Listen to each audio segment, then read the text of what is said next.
Kumukulo na yung manok. Yung sabaw pala, kumukulo na yung sabaw. So, lunod na natin yung chicken adobo. Chicken, luto tayo ng halang-halang. Chicken halang-halang. Yan, shout out. Chicken halang-halang.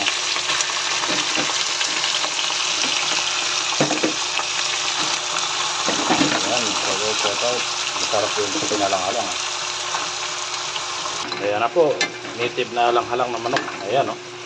Ginigisa natin sa sibuyas, luya, bawang. Ayan.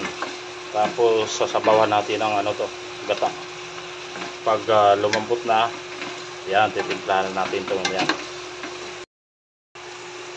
Ito, kabayan, habibi. Ito, nag-absorb na yung chicken na ginisa natin kanina. So ngayon, lalagyan na naman natin ng katas. Ito naman yung gata. Gata sa niyog. Ilalagay natin purong gata. Ayan, oh.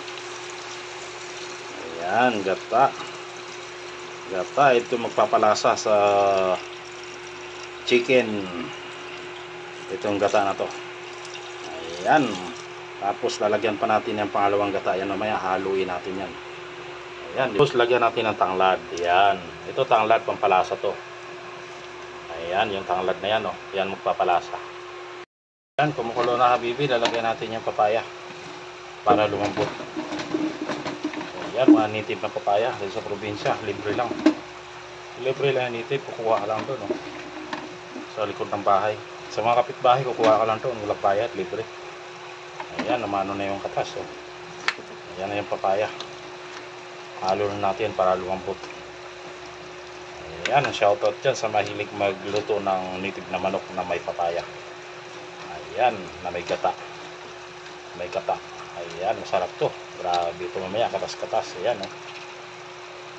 Tapos lalagyan natin ng sili na green. Ayan yung green na sili. Ayan. Pangpangang.